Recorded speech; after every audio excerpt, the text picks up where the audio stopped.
Magandang araw po muli mga minamahal nating mga kapatid, mga kaibigan, mga subscribers at viewers po ng ating Solid Rock Ministry Lesson Review. Tayo po ngayon nasa ika-4 ng topic na may pamagat pong ang Diyos ay marugdob at maawain.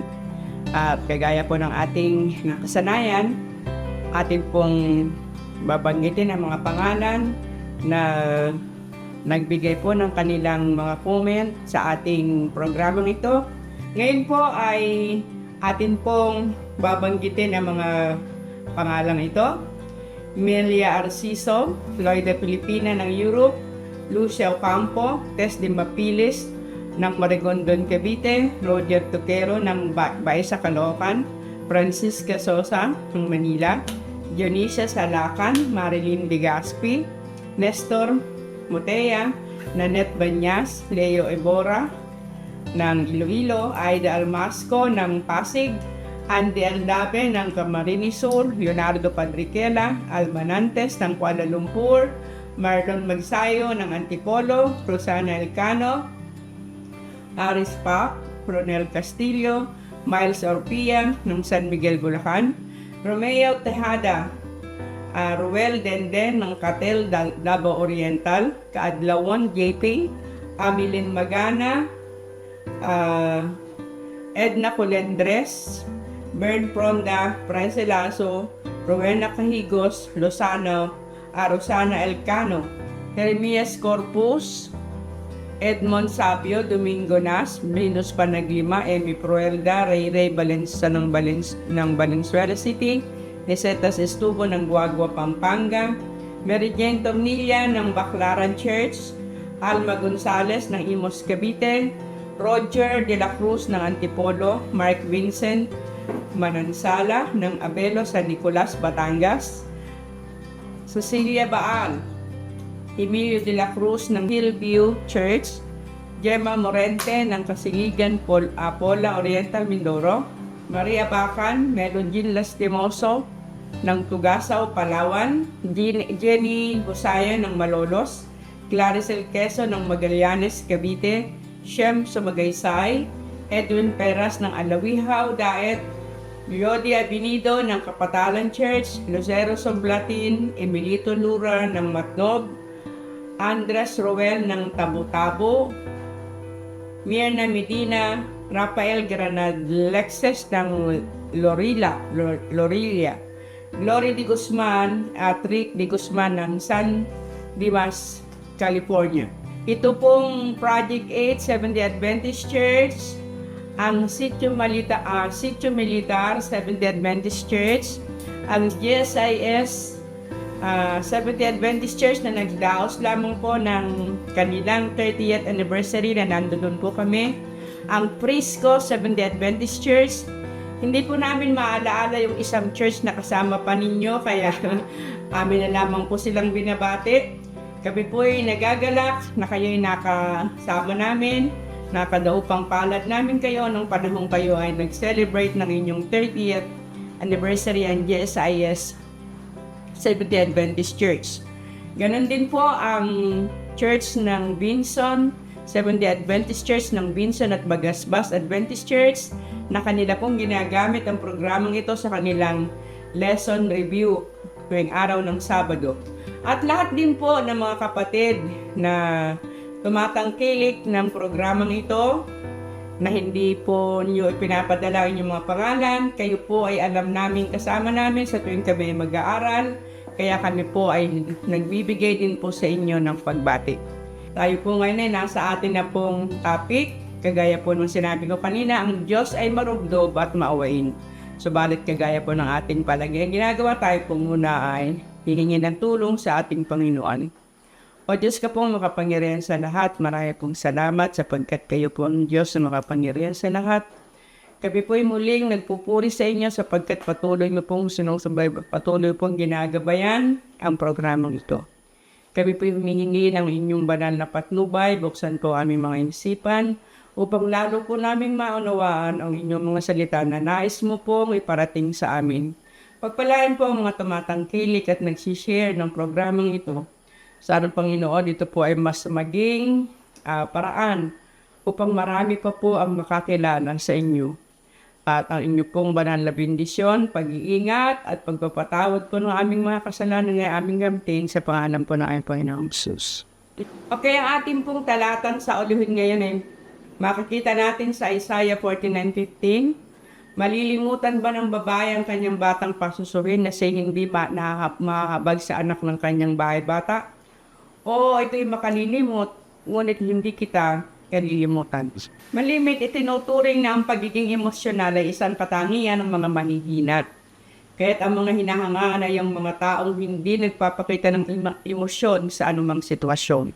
Subalit ang Biblia ay nagpapakita na ang Diyos mismo ay may malalim na emosyon, lalong-lalo na sa kanyang pakikitungo sa kanyang bayan.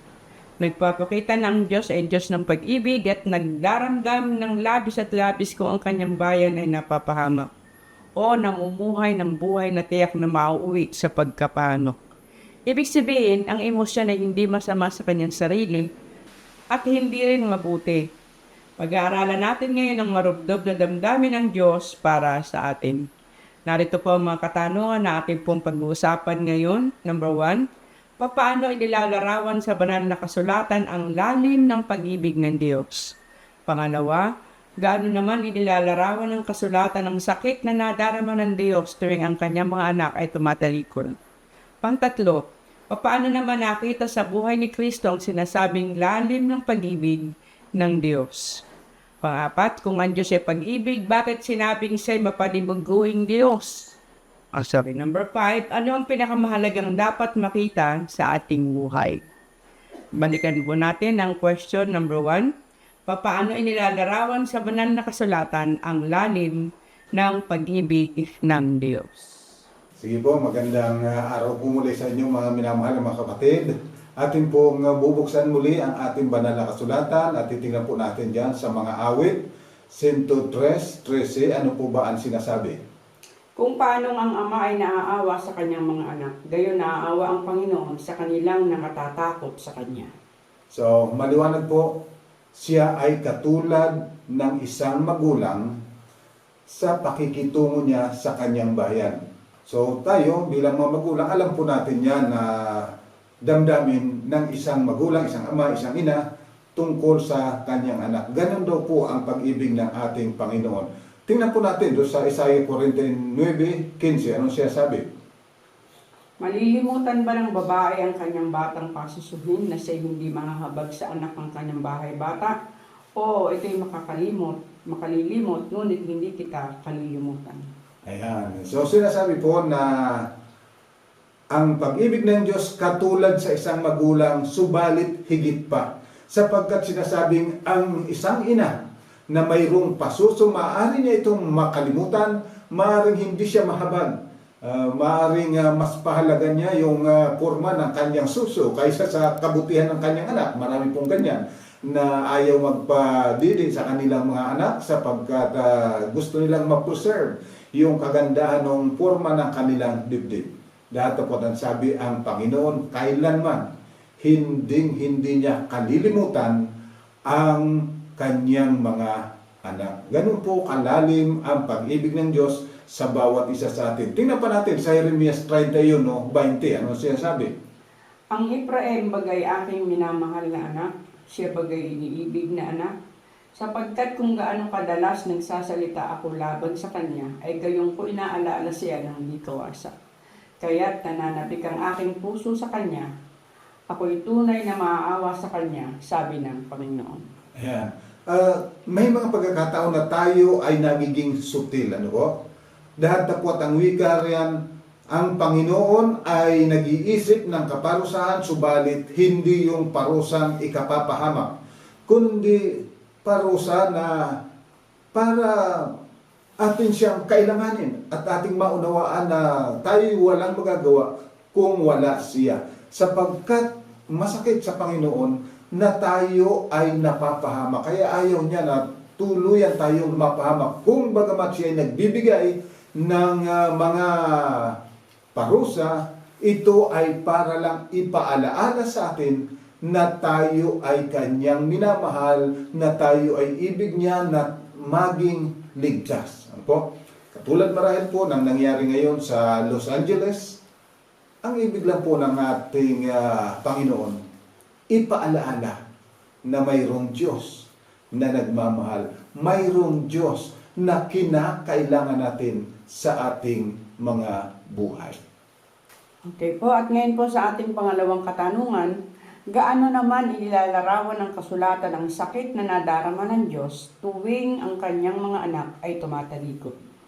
At titingnan po natin dyan yung naging karanasan ng ating Panginoon sa kanyang bayan sa Hosea 11:1 hanggang 12. Ano po ba ang sinasabi? Nang bata pang Israel, aking minahal siya at tinawag kong aking anak mula sa Ehipto. Lalo silang tinawag ng mga propeta ay lalo naman silang nagsisiwalay sa kanila. Sila'y nangagahain sa mga baal at nagsusunog ng mga kamangyan sa mga larawang inanyuan. Gayon may aking tinuruan ng Ephraim na lumakad, aking kinalong sila sa aking mga bisig, ngunit hindi nila kinilala ang aking pinagaling sila. Akin silang pinatnubayan ng mga tali ng tao, ng mga panali ng pag-ibig, at ako'y naging sa kanilang parang nag-aalis ng paningkaw sa kanilang mga panga, at ako'y naglagay ng pagkain sa harap nila. Sila'y hindi babalik sa lupain ng Ehipto, kundi ang taga-Assyria ang magiging kanilang hari, sapagkat sila'y nagsisitangging manumbalik sa akin. At ang tabak ay lalagak sa kanilang mga bayan, at susupukin ng kanilang mga halang, at lalamunin sila dahil sa kanilang sariling mga payo. At ang aking bayan ay mahilig ng pagtalikod sa akin. Bagamat kanilang tinatawag siya na nasa itaas, walang lubos na magtataas sa kanya. Paanong pababayaan kita, Ephraim? Paanong itatakwil kita, Israel? Paanong gagawin kitang parang Adma? Paanong ilalagay kitang parang Siboem? Ang aking puso ay nabagbag sa loob ko, ang aking mga habag ay nangangalab. Hindi ko isasagawa ang kabangisan ng aking galit. Hindi ako babalik upang ipahamak ang Ephraim. Sapagkat ako'y Diyos at hindi tao, ang banal sa gitna mo at hindi ako paroroon na may galit. Sila'y magsisilakad ng ayon sa Panginoon na siyang uungal na parang leon, sapagkat siya'y uungal at ang mga anak ay magsisidating na manginginig na mula sa kalunuran. Sila'y darating na nanginginig na parang ibon na mula sa Ehipto at parang kalapati na mula sa lupain ng Assyria. At aking patatahanin sila sa kanilang mga bahay, sabi ng Panginoon. Kinukulong ako ng Ephraim ng kabulaanan sa palibot at ng sangbahayan ni Israel sa pamamagitan ng daya. Ngunit Huday nagpupuno pang kasama ng Diyos at tapat na kasama ng banal. So, makita po natin dito, inilalarawan ng Panginoon kung paanong paulit-ulit na siya'y tumutulong, siya'y nag-aaruga, siya'y nagkakalinga sa kanyang bayan. Subalit paulit-ulit din naman na ang kanyang bayan ay tumatalikod, ang kanyang bayan ay nagiging taksil sa kanya at siya'y iniiwanan, pinababayaan. Gayon pa man, ang kanyang sabi, papaano ko kayong pababayaan? Paano ko kayong iiwanan? Makita po ninyo kung gaano kadakila ang pag-ibig talaga ng Diyos. Kaya ang wika niya, hindi ko na kayo ibabalik pa sa Ehipto. Ang Assyria na lang ang magpupuno sa inyo. Subalit ito ay pagpupuno na mayroong kontrol ng Panginoon para huwag silang lubusang malipol. Huwag silang lubusang mawala. Sa halip sila'y makauwi at tumahang mapanatag sa kanilang sariling lugar. Kaya dito po, masasabi po natin na talaga ang pag-ibig ng Diyos ay gayon na lamang. Napakarami na niyang ipinapakita ang pagmamahal, pag-aaruga, subalit ang nakalulungkot ang tao ay patuloy na nagkakamali, patuloy na tumatalikod, patuloy na siya'y iniiwanan. Gayon pa man, sabi niya, hindi ko kaya, hindi ko maatim na kayo'y baliwalain. Hindi ko maatim na kayo'y lubusang mapahamak sapagkat ako'y Diyos, hindi tao. So, titingnan po natin na ang kanyang pag-ibig ay higit sa pag-ibig ng tao kahit pa sa pinakamalapit na relasyon ng tao, higit pa ron ang pag-ibig ng Diyos para sa bawat isa sa atin. Okay po, at ngayon naman sa ating pangtatlong katanungan, papaano naman nakita sa buhay ni Kristo ang sinasabing lalim ng pag-ibig ng Diyos. Ayan. So, titiyan po natin ha. Dito po sa ating leksyon ay pinag-uusapan yung mga ginawa ng ating Panginoon. Kung titingnan natin dyan sa Mateo 9:36, 14:14, pagkatapos Marcos 1:41, sa Kapitulo 6:34, at gayon din po sa Lucas 7:13, lahat ito ay nagsasabi kung paano ang ating Panginoon ay nahabag doon sa mga bulag, sa mga pilay, sa mga lumpo, maging sa namatay na. Talagang gayon na lamang ang kalungkutan at ang pagdadalamhati ng ating Panginoon. Gayon na lamang ang kanyang pagkahabag. Kaya kita-kita sa mga ginagawa ng ating Panginoon sa kanyang pang-araw-araw na buhay, talagang siya'y nahahabag kapag tayo ay napapahamak. Tingnan po natin dyan sa Mateo 23:37. Ano ang sinasabi? O Jerusalem, Jerusalem, na pumapatay sa mga propeta at bumabato sa mga sinusugo sa kanya. Makailang inibig kong tipunin ang iyong mga anak na gaya ng pagtitipon ng hinahing manok sa kanyang mga sisiw sa ilalim ng kanyang mga pakpak, ay ayaw kayo. Ano ba sabi? Oh, Jerusalem, Jerusalem, makailang ulit. So dito po ay sinasabi na paulit-ulit ng Panginoon na nanawagan. Ayaw niya na ang kanyang bayan mapapahamak. Ang gusto talaga niya ay maging mapanatag, ligtas, mapayapa ang kanyang bayan. Ayaw niya nang namamatay. Datapwat ang problema, ang kanyang bayan paulit-ulit na siya ay iniiwanan. At nagagalit pa kapag pinapaalalahanan. Alam po ninyo, kapag minsan nangyayari din yan sa atin, na kapag tayo'y pinapaalalahanan, tayo'y nagtatampo, yung iba ay natitisod pa, sa halip na kilalanin yung kasalanan, magtuturo ng iba na siyang dahilan kung bakit ayaw niya nang sumimba, bakit ayaw na niyang sumunod, kasi ganito, si ganyan. Alam po ninyo, may mga pagkakataon ganyan na ipinapahintulot ng Panginoon, alang-alang sa ating kabutihan, alang-alang sa ating kaligtasan. At kagaya ng mga Israelita, malimit, tayo ay nagtatampo pa. Subalit dito po, inilalarawan gaano kalalim ang pag-ibig at pagnanasa ng Diyos na tayo ay maging panatag at ligtas. Okay po, at sa pang-apat po natin katanungan, kung ang Diyos ay pag-ibig, bakit sinabing siya'y mapanibuguing Diyos? Ayan. So, titingnan po natin ang sinasabi ng banal na kasulatan. Kapag ating pong binasa sa orihinal na lingwahe, yung sinasabi sa kautusan na ako, na Panginoon mong Diyos ay mapanibughoing Diyos, ay nagmumula sa salitang kana, na may dalawang translation, depende sa kanyang background. Yung isa ay zealous, yung isa ay jealous. Ano ba? So dito ay titingnan natin na kapag negatibo, ibig sabihin ay jealous. Datapwat kapag ito ay nasa positibong kalagayan, ang tamang translation ay zealous. Ibig sabihin, ang Diyos ay listo, hindi pabayang Diyos. Ganon ang ating Panginoong Diyos. He is a zealous God. Na sabi niya, aking dinadalaw ang katampalasanan ng mga magulang sa kanilang mga anak hanggang ikatlo at ikaapat na saling lahi. Yun naman pong sabing dinadalaw, ibig sabihin ay to oversee. Kanyang iminamanage upang tayo ay huwag malipol sapagkat gayon na lamang ang kanyang pag-ibig. Siya ay karak-karakang umaaksyon alang-alang sa proteksyon ng ating mga anak. So yun po ang sinasabi ng pagiging jealous ng ating Panginoon, yung kana. Ito po ay dapat na isinali na zealous. Tingnan po natin dyan sa 1 Corinto 13:4-8. Ang pag-ibig ay mapagpahinuhod at magandang loob. Ang pag-ibig ay hindi nananaghili. Ang pag-ibig ay hindi nagmamapuri, hindi nagpapalalo.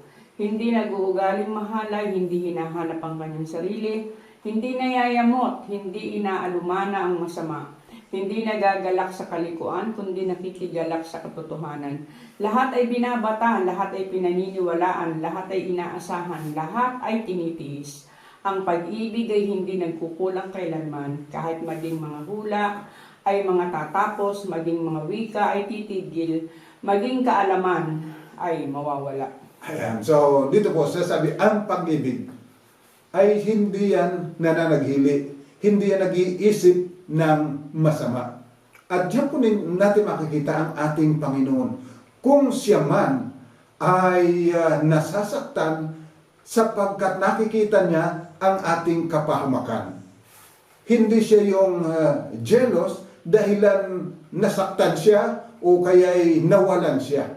Kung hindi nakita niya na tayo'y mawawalan. Ang pag-ibig po, yung divine jealousy ay yung nasasaktan siya sa nakikita niyang magiging kapahamakan ng kanyang mga minamahal.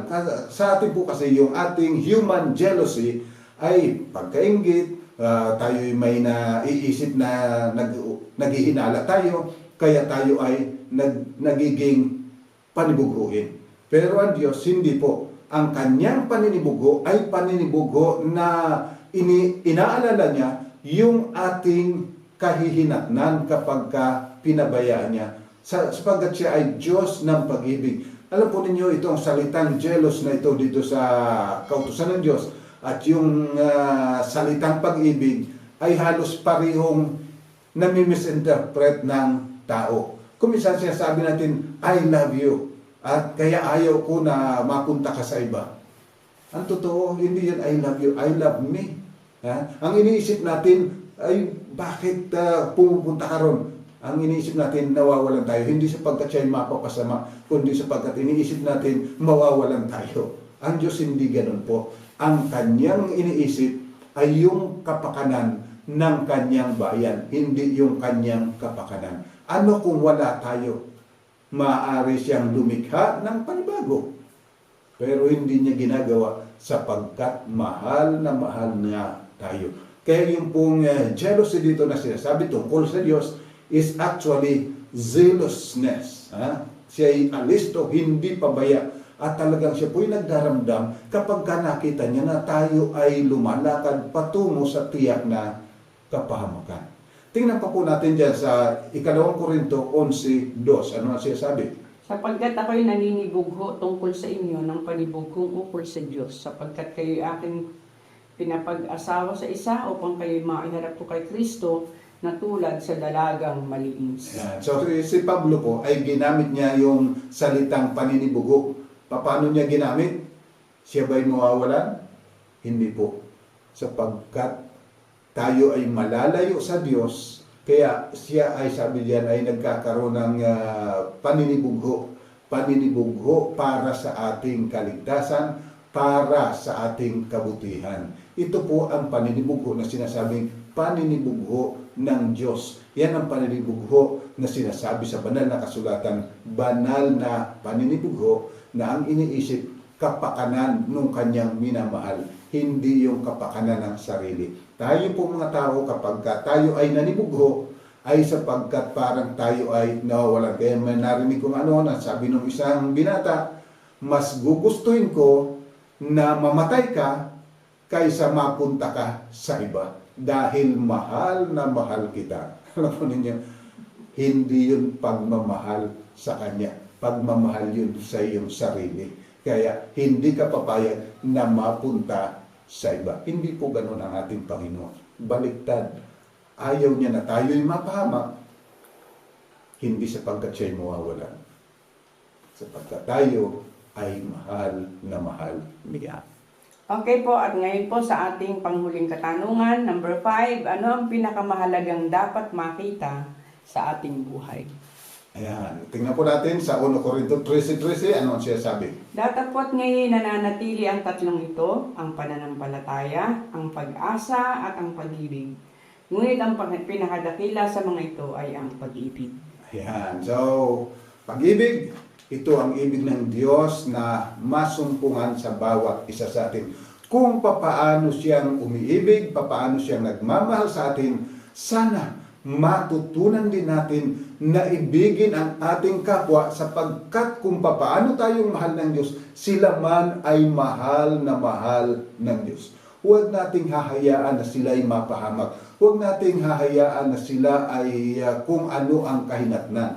Kinakailangan tayo ay mayroong banal na pagninibugho na gagawin natin ang lahat alang-alang sa ikaliligtas ng minamahal ng Diyos. Sapagkat minamahal at iniibig din po natin ang Diyos.